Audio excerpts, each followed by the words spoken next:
Hey guys, it's the Witnesses Podcast, a podcast where we talk about everything Cleveland sports, Ohio sports, and then at the end we take a little deep dive of what's going on around in the sports world. So, without further ado, let's get right into it. Tom, crazy how much changes in a week. The elite Joe Flacco talks are coming back, which is confirmed he's elite, and there is a little scenario we can be number one in the AFC. Trevor ended up playing. How do you feel, Tom? How do you feel right now at this moment? I mean, yeah, you said it. It's crazy how much can change in a week. I was pretty ready to give up on the season. Not actually, but I was pretty sad after a road trip with two losses. But we just beat an AFC contender, a divisional leader right now, and we beat them with their starting quarterback that a lot of people didn't think was going to play. And man, did Joe Flacco look elite in this game? 300 yards, 3 touchdowns. Yeah, he looked good, and he looked in control and comfortable. And I think Kevin was having some fun calling plays for him. It's feeling good again. It's feeling really good. It's crazy how it swung back to, I think we're a Super Bowl contender, and I genuinely think that. It's that week-to-week nature that you talked about when we talked about the Cavs last week. Every week, it's gonna either give you hope or you're gonna want to, end it all. So this week there's hope. But Tom, what if I told you that in games with 250 yards and 2 touchdowns, Joe Flacco has two of those already with us, and the Steelers have zero since Big Ben retired? I wouldn't be surprised because they're a terrible organization and they have no business being in the NFL at this point. Even Ben Roethlisberger tweeted, "I guess this is the end of the Pittsburgh Steelers era," or something like that, where it was like, "Man, you've been retired for a few years. Like, why are you talking trash on your team? They're not any good." Like, I don't know. We're learning a lot about how like spoiled brats are in the NFL this week. Oh yeah, and an interesting week for the NFL where there was 12 teams with their second quarterback starting. Yeah, and speaking of injuries, the Browns added a few more people to their season-ending injury list, and they have a few more people who are on IR. They have a few people who are potentially on IR, not officially on IR yet. But I mean, just look at this list. It includes our starting quarterback, our star running back, our top three offensive tackles, and that's not even mentioning that Myles Garrett has been playing hurt and Denzel Ward has missed time. Kareem Hunt got picked up off the couch so that we had a running back other than a second year running back. So we have gone through hell this season, and it's a historic season for injuries across the league. But I mean, we're feeling it as much as anybody else is. I mean, look at all of these key players. But I think you have to find the silver lining in a story like this. I mean, how are we still winning games? How are we still competing against the best teams in the league? Especially at home, our record's incredible. It's 6-1 right now. Kevin's a great coach, and he has absolutely personified next man up mentality this year, and he has gotten his money's worth with anybody who snaps their chin strap for the Browns this year. He's really got the guys to buy in. Like, you can, in my opinion, I think it's funny. Like, Ogbo goes on IR, and all the Browns fans are like, "Oh, this season's over." It's like we never thought about that when our star Hall of Famer running back went down. Our $230 million, great guy outside of football went down. Never thought about it, but Ogbo is the one who breaks the camel's back. Juan Thornhill tweeted, and this is after we win against the Jaguars. He goes, "Despite all our injuries this season, Coach Stefanski still finds a way to put us in a position to win each week. Period. Love that guy." This emoji. And I think, to your point, that says it all. The locker room, truly, truly, truly, 53 guys go on IR tomorrow. I don't think they care at all. Yeah, I mean, I think the Ogbo point is like, it's just the next injury, it's just the next one that happens. So I think everybody will be devastated until we beat the Bears this week. And then we'll be like, oh, actually, I guess we can do it without them. I wanted to quick touch on Mo Hurst, who's out for the year with a torn pec. This opens up an opportunity for rookie Siaki Ika to Oh, get some serious playing time. And like, he's been basically, in sweats all season. What a great time for him to step in. And I mean, he's definitely going to get the most single person blocking against him. He's not going to get double teamed at all this week if he gets to play. So, I mean, I'm excited about the next man up. Like I stay excited about this team. I stay excited about the way Kevin Stefanski calls games. And despite all of these injuries, like there's something about this team this year. Like they are bought in. You're right. There's if they believe like it absolutely extends to the furthest corner of the stadium. Everybody in there believes that we can beat anybody, especially in Cleveland this year. absolutely. 5 teams have over 12 IR people listed. Houston has 17, Carolina has 15, the Browns have 13, tied with the Giants, and New England has 12. Out of those 5 teams, realistically, we have an 80+% chance of making the playoffs. Everyone else is way less than that. You could argue everyone but Houston is out of the run entirely. That is the epitome of resilience. And Mhm. we are going to need all of that resilience against the Bears. So Joe Flacco, 10-2 as a starter in Cleveland. Obviously, he got some of those with the Ratbirds. So Tom, is he going 11-2? Are we gonna beat the Bears? And what do you think is gonna go on here? Well, this is an interesting Bears team who's been playing well of late. Um, there's two things I want to talk about. Justin Fields' first time playing in Cleveland, he got sacked 9 times and we beat the hell out of him. Um, and that wasn't necessarily his fault. Same reason I also like don't think that this season being a failure for the Bears is necessarily his fault. He's been injured. They've had bad play calling. They have holes in bad spots. Um, but they at the same time they're playing hot. They just beat the Detroit Lions, and they also almost beat the Lions the first time they played them. It was a close game at the end. So Justin Fields definitely wants some redemption. The only thing I'll say about it though is like, who are the two biggest weapons that the Browns come across in the AFC North? It's the Bengals wide receivers and it's Lamar Jackson's running ability. And I don't think that Justin Fields is as good of a runner as Lamar. And I think the Bears wide receivers are good, but they're not as good as the Bengals wide receivers. So our defense is built to play this kind of team. Um, yeah, I think Joe Flacco, savvy Joe, we're going to have a statue built of him. I think he takes out this Bears team. I think it is going to be a good game, but we're not playing with DTR or PJ Walker where we're hoping to win 13-10. We're a team that can beat teams in shootouts now. We averaged Yeah, 17 points like the last 3 games, and that was my biggest concern. And then we had like 30 plus with Joe Flacco, and we're like, just sling it, man. It's like Joe Flacco versus Justin Fields, week 15. What a crazy scenario that we got going on. I mean, dude, Joe Flacco, he's like that kind of stepdad, that steps up. And you're like 8 years old. All you've seen is like really, your mom's been treated poorly. And he's like, hey, you're technically not my kid, but you're my kid, and I love you. And he's treating your mom with respect. It's like Joe Flacco's talking at the end of a post game conference when he gets a game ball, and he's telling these guys like, "Man, I love you," blah blah blah. And you see all these guys are just looking at him like, "Yeah, I could use a dad." He's really stepping up. I think he's going to outperform Justin Fields here, and I think it doesn't matter who's on our defense as long as Denzel Ward, like you said, plays. I think we got a good chance. I mean, Emerson and Newsom had their best games probably of the season last week, both of them. So we might not need Denzel, but if we can get Denzel back, like I think we absolutely take this team out. They're bright spots right now for Chicago. Obviously, DJ Moore's great, and then their defensive backfield has been playing great. They're one of the best in the league.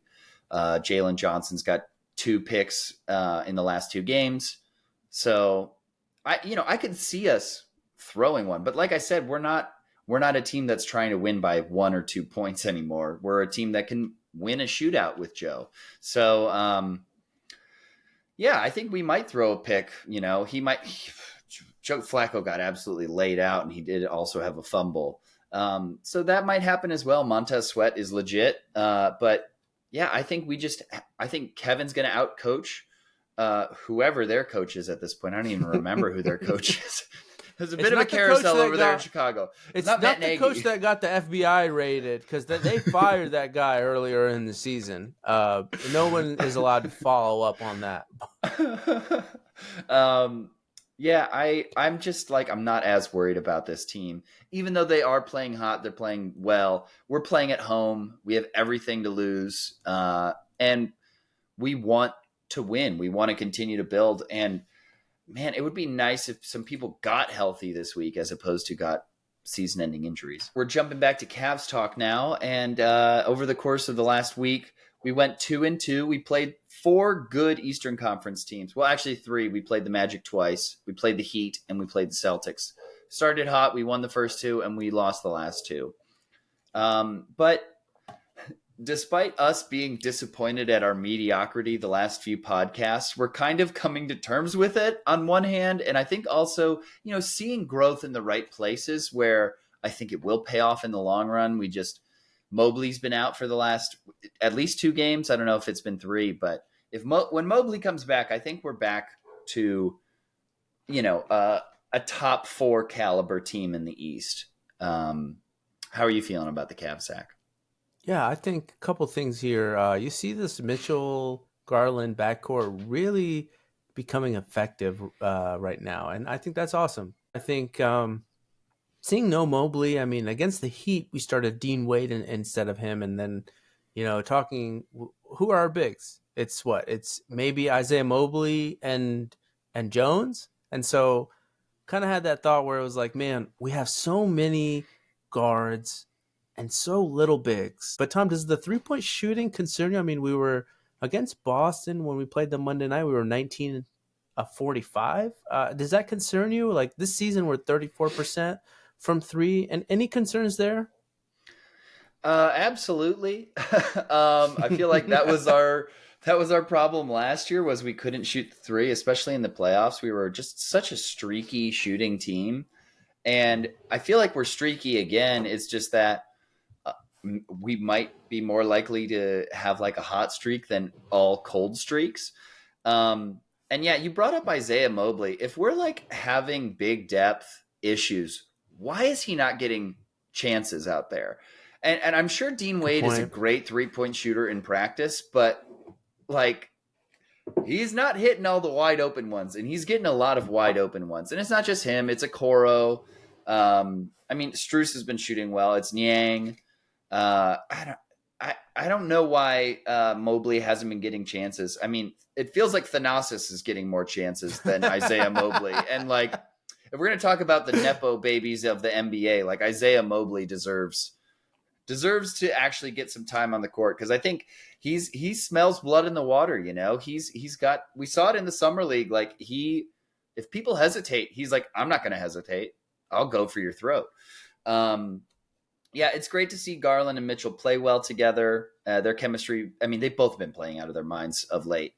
And I mean, losing to the Celtics doesn't feel so bad. And it also doesn't feel so bad to lose to the Magic, because the Magic are hot right now and we split with them.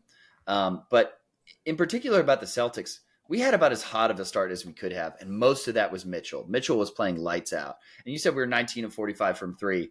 That's because Mitchell was shooting well, and it would have been way worse without Mitchell shooting well from 3. But no, Boston got crazy hot in the second half. Kristaps Porzingis only had 2 in the first half, and then he had 19 in the second half.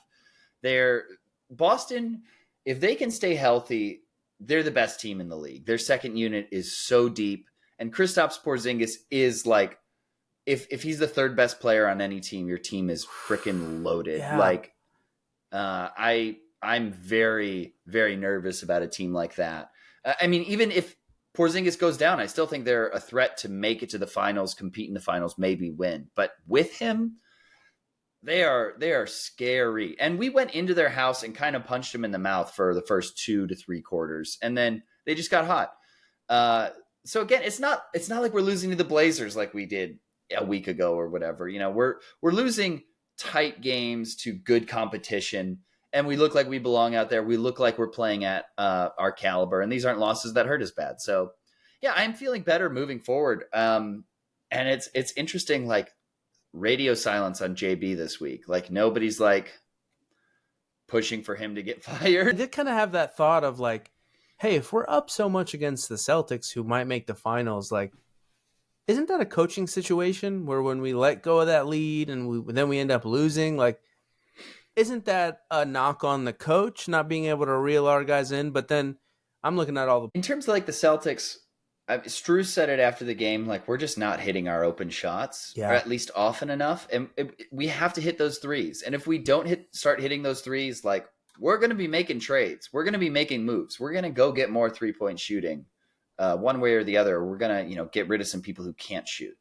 And I mean, there's only so much you can do about a Boston team getting hot like that. If we're not hitting our open threes and they are, truly JB can't do anything more when he's putting his team in a position to succeed. Like, but again, I think that as a fan, like I'm watching that game and we lose and I'm like, that's okay. I'm not that mad about it. Like, as opposed to, having wet paper defense or, missing threes and bad decision making and we also didn't have a lot of free throw shots in this game compared to the Celtics. They had way more free throw shots than we did. And yeah, maybe that's a little bit of Boston calls in Boston.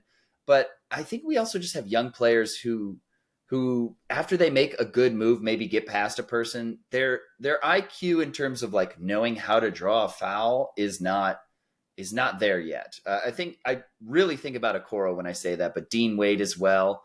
Some of these guys who have the athleticism to make a good first move, but they're almost like, it's almost like they were like, wow, I can't believe I got by that guy. What do I do now? And they just need to get experience. They need to get reps in those situations.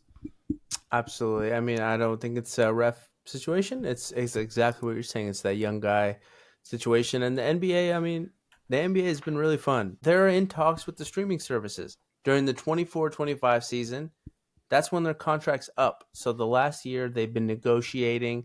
They have been trying to, find that leverage, because what is good if the NBA can negotiate another contract? The cap goes up. The max goes up. I mean, Jaylen Brown's already getting paid the most in the NBA, and he's the second, third best player on that team. So I'm coming around to this fact. I love the courts being different. I mean, Adam Silver's came out and he said, when you're walking through an airport and you see a red court, you're going to want to know why that court's red. You're getting more engagement. The leverage that the NBA has at this moment is incredible. They're going to look at the in-season tournament. They're going to say, it's going so well, and they're going to demand more money from ESPN, from TNT, get a bigger package, and say the ratings are boosted. Because if you guys remember, last year's final was one of the worst finals for viewership.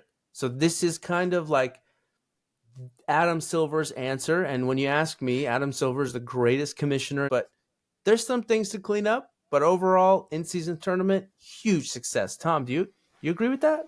Absolutely not. I think the in-season tournament's a stupid joke. No. First off, just on the finals viewership, it was only bad viewership because it was a whooping. Yeah, if the East could put a decent opponent out there against Denver, it would have been higher viewership. But Good I mean, point. it was pretty clearly over before it started. The Miami Heat were running out of steam in the Eastern Conference Finals, and it's insane that they beat the Celtics. You just can't convince me that the courts are a cool thing. I think it's dumb. I think anybody who's saying that on TV right now is being paid to say that. So that's dumb. It was good basketball. At the bottom line, it was good basketball. Like it got very competitive. Some stars kind of emerged. Halliburton is playing like an MVP caliber player right now, and he took his team to the in-season tournament championship. But, he got taken down by the greatest. So, no knock on Halliburton. I promise. But I just will not give two craps about this until there are serious prizes / consequences. Like, and 500,000 is not serious? these people don't need money. If you're the This is 12th man on the roster, you get $1 million a year. That's half your salary. Are you being paid by the NBA? Like, what's going on, man? If I'm there, coming if, around. I think that if you don't like the in-season tournament, that's the first sign that you're a boomer. oh my gosh, get out of here! Get I out of was a here! boomer 2-3 weeks ago.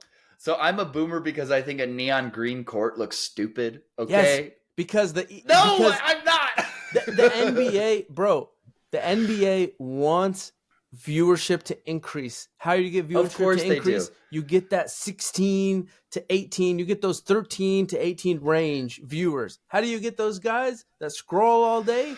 Red core. Okay, maybe you're right, but there has to be some consequences. Like the Lakers should get a playoff bid for this, or they should get there should be something like that reward that actually has to do with the game. It actually has to do with the league. Just a cash prize is stupid. Go play a pro amateur tournament.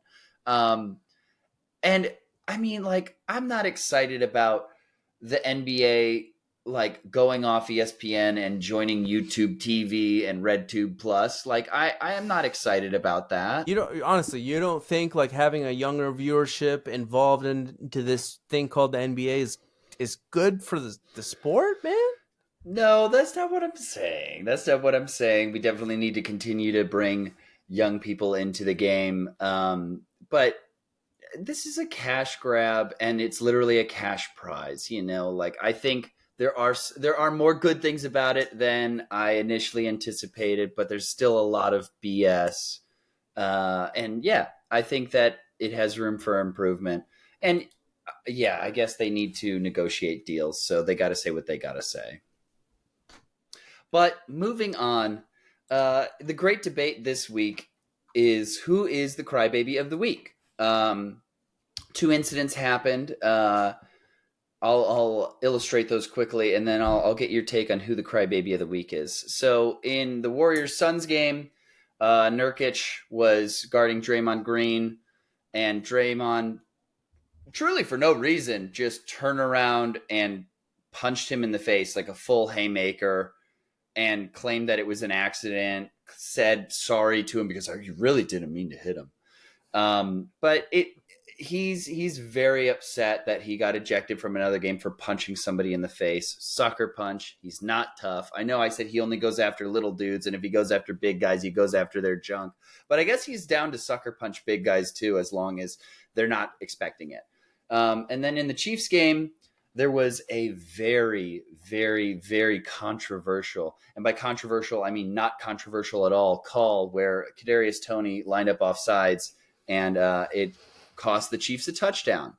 And Mahomes had a temper tantrum when it happened, after it happened, in the press conference. He threw his helmet, he cried, he complained about it to the opposing quarterback, Josh Allen, who, has had his fair share of moments against Patrick Mahomes where things didn't go his way. So Patrick Mahomes, ultimate baby of the week. It's amazing that people have been talking about it this much, but this is just very out of character for him. So, Zach, do you have a favorite for baby of the week? Okay. Draymond Green's choked a guy this season, all right? It's like, if he doesn't punch somebody, choke someone, try to kill their mom, then it's a failed game, in my opinion. It's definitely Patrick Mahomes. You know why? Because Patrick Mahomes was America's sweetheart. Patrick Mahomes was the guy that they're like, he could do no wrong. When he's dapping up Josh Allen and he's not saying good game, stay healthy, love you, brother, he failed. He missed. You can't bring that into the dap up of the quarterback to quarterback. That's like the most sacred. You see a guy get tackled, you're like, hey, bro, hey, slide next time if he's a rookie. Like, it's literally press a button on your controller, and that's the remark you should give, and it's a non-story. It's freaking Patrick Mahomes. Can we talk about the Chiefs? Can we talk about how the Chiefs every year benefit from weird calls? Can we talk about that holding call on Bradbury? Fourth quarter Eagles game against the Chiefs last year. Chiefs win the Super Bowl. I mean, Browns faithful, can we talk about the helmet to helmet with Sorensen on Higgins? They were a Chad Henne 13-yard run away from making it, and then that hit really changes the game. You don't see our coaches making a 4-day media tour out of this. It's definitely Patrick Mahomes. And guess what, Pat? Sorry, bub. Your brother, who's as good as Deshaun Watson off the field, he can't TikTok dance his way out of this one for you, bub. Wow. Yeah, you might have convinced me. I mean, I guess my point would be that Draymond Green is like, he's the crybaby of like not just the week or the year. It's like the crybaby of the decade. Like his ankle always finds somebody's gooch. His fist always finds like an unsuspecting person's face. His elbows always find LeBron's nuts. That's just who Draymond Green is. But yeah, it's great to see, Patrick Mahomes in this villain light, because he has been Mr. Perfect. He has been very likable and wildly talented. It's just like, it's been hard to dislike him, despite, his wife being an absolute monster and his brother being like an actual criminal. It's nice to look at the Chiefs and go, you know what? Piss up a rope. I do not like you. So I'm pretty happy about the Mahomes situation. Whereas like Draymond, I'm like, can we like get assault charges on this guy? Like, what's going on? Why does he get to still play? I mean, he's been a liability for years. They won their last championship in spite of him. He hasn't been able to make a three since 2015. And he's just so soft. He is soft as Charmin, and he acts like he's a tough guy when he just like doesn't get checked. Like, man, I really wish he would do that to somebody who would fight back. Like, can we have like 80s basketball back so they can fight like they're hockey players? Like, let somebody fight Draymond. He would not win in many fights, and I strongly believe that. Dude, he choked someone earlier in the year and is topping it every other week. It's like, wow, dude, you really have nobody on your team that's like, hey, Dre, maybe you should relax. He doesn't have that anymore. He's punching Poole. He's choking Rudy Gobert. He's literally doing this on Yusuf Nurkic, and Yusuf Nurkic in retaliation in the post-game press conference goes, yeah, I don't know why you would try to knock somebody out. He's like, honestly, I just hope he gets the help he deserves. When you hit somebody and they respond by saying, I hope they get help, I mean, that's when you know you've got a problem. This guy's a mess. He shoved Donovan Mitchell into the stands in a non-basketball play for no reason on a fast break. Like, he's a mess. And yeah, any guy close to his size or bigger than him that he's gone after, it's been a cheap shot. He choked Gobert when Gobert was turned around. He punched Nurkic when Nurkic wasn't looking. Like, can you spell out bitch? Like, dude, this guy is so whack. It's exhausting to talk about him, because, he was a very valuable player to their team when their dynasty started. But at this point, he's like, he makes Dennis Rodman look like a tame, normal guy with his antics. Absolutely. And guys, as Cavs fans, we can totally appreciate the downfall of the Warriors. Klay Thompson supposedly didn't want to take $20 million a year, and now he's throwing all these tantrums. Draymond Green is choking, punching. Guys, he's probably going to murder somebody in here in the next 2-3 weeks. So he's gonna awesome. like murder an old lady and be like, yeah, she got what was coming to her. And like, she was close to going out anyways. Yeah. He's gonna attack like a child and be like, that kid was mean mugging me. You don't do that around here. He's gonna be like in a grocery store. He's just such a punk. Well, that was fun. That's the 15th episode of TWP. We've been rocking, rolling, we've been grinding. So thank you for sticking with us this whole journey. And if you're new to TWP, like, share, subscribe, talk some trash. I know last episode I had my mic close to my mouth, and the comment section let me hear it. Zach let me hear it. My fiance kept bringing it up all week. So, like, guys, we're learning, we're loving. Thanks for joining, and we'll see you next week. TTTTTTW. Peace. Motherfucker.